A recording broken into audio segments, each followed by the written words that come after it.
UGC net JRF परीक्षा में अंग्रेजी विषय में ऑल इंडिया टॉप करते हुए 99.96% हासिल किया और यह उपलब्धि न सिर्फ उसके परिवार बल्कि पूरे जिले और प्रदेश के लिए एक गर्व का क्षण बनी।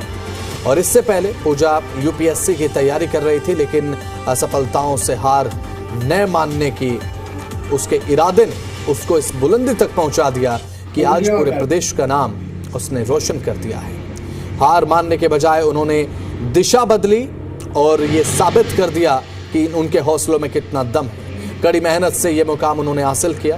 पूजा अपनी सफलता का श्रेय परिवार के सहयोग और निरंतर प्रयास को देती हैं और इसके अलावा अब उनका सपना पीएचडी कर असिस्टेंट प्रोफेसर बनकर समाज को शिक्षित करना है। उनकी सफलता ग्रामीण बेटियों के लिए एक प्रेरणा का स्रोत बनकर उभरी है।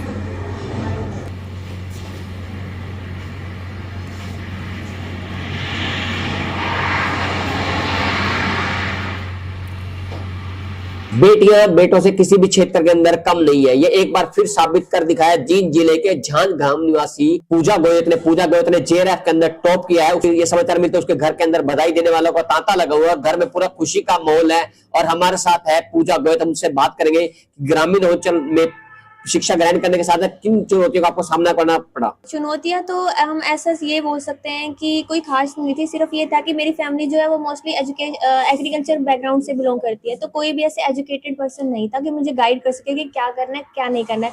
जैसे इससे पहले मैंने यूपीएससी की प्रिपरेशन स्टार्ट की थी, वो मेरा 2 बार प्रीलिम्स मेरा क्लियर नहीं हुआ, वो मैंने ग्रेजुएशन के साथ स्टार्ट की थी। तो फिर मुझे एज ए गर्ल मुझे ये लगा कि मुझे इसको ड्रॉप करके मुझे कुछ और लाइन चूज करनी। यूपीएससी को फिर ड्रॉप कर दिया। उसके बाद फिर मैंने नेट का भी 2 अटेम्प्ट्स पहले दिए थे। जो कोचिंग थी वो मेरी ऑनलाइन ही रही है अर्पिता कारवा मैम से। उसके बाद मतलब मोस्टली सारी स्टडीज जो है मेरी ऑनलाइन रही है। तो ये मेरा 3rd अटेम्प्ट था। इसमें मैंने 99.96 परसेंटाइल से क्वालिफाई किया। तो जैसे आपका क्या सपना है? जैसे आपने कहा कि यूपीएससी की तैयारी कर रही थी तो आप उसके अंदर फेलियर रही तो आपने एकदम चेंज किया, तो आगे आपका क्या सपना है, क्या करना चाहती है और फैमिली के अंदर किन किन लोगों ने आपको सपोर्ट किया है? सर मेरी पूरी फैमिली ही सपोर्टिव रही है, मतलब from starting to from now, because when I drop the UPSC no one asked me that why you drop this. तो मतलब काफी ज्यादा सपोर्ट रहा है भाई का, ताऊ जी का। हमारी जॉइंट फैमिली है तो किसी भी तरह से ये नहीं था कि तुमने ऐसे क्यों कर दिया, वो क्यों कर दिया। नहीं, वो बहुत ही सपोर्टिव। मेरे को ये था कि तुझे जो करना है हम तुझे फाइनेंशियली मतलब सपोर्ट कर सकते हैं, पढ़ना तो तुम्हारे ऊपर है क्योंकि हमें कुछ नहीं पता। फैमिली में और कौन कौन लोग हैं और जैसे कि आपको ये समाचार मिला तो किस तरह का खुशी है? सर जैसे हमें सभी को पता होता है, जो हमें पता चल जाता है डेट जो 4 तारीख की दी गई थी, 4 फेब की। तो उस दिन सबको पता था रिजल्ट आने वाला है। तो रात के 7-8 बजे तक तो सबने वेट किया, बट फिर मैंने सबको कहा कि आप सो जाए, मैं जाग रही हूँ, देख लेंगे आ जाएगा। तो मेरा रिजल्ट 3:30 बजे आया था। तब तक ऐसे था, जाग भी नहीं रहे थे, सो भी नहीं रहे थे, सब वेट में थे कि क्या रिजल्ट आया है। तो 3:30 बजे ही मैंने सबको उठा दिया था कि पापा मम्मी ताऊ जी भाई सब रिजल्ट आ गया। ये हमने परसेंटाइल तो बाद में देखी ना, हमने पहले तो ये देखा कि हाँ जेआरएफ क्वालिफाई हो गया है। तो उसी टाइम मैंने सबको, जो मेरे जैसे बाहर रहते हैं ताऊ जी, भाई रहते हैं, काका जी रहते हैं, उनको भी मैंने उसी टाइम, बुआ जी होगी, सबको फोन करके तभी बता दिया था। जो बेटियां को अभिशाप मानते हैं, भैया बेटों की चाहत में बेटियों को मार देते हैं गर्भ के अंदर, और ये बेटियां ग्रामीण अंचल में पढ़ने नहीं दिया जाता, तो आप उन बेटियों को क्या संदेश देना चाहती है?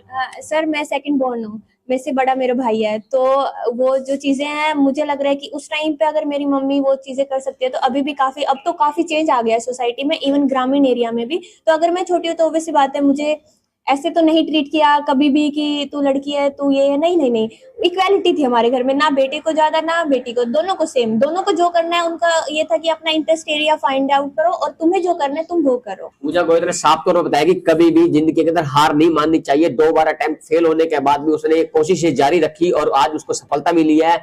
और बेटियों को भी संदेश देना चाहती है कि अगर वो अपनी मुकाम हासिल एक दिन जरूर करती है, अगर वो इस तरह चलती रही तो। जी मीडिया गुलशन।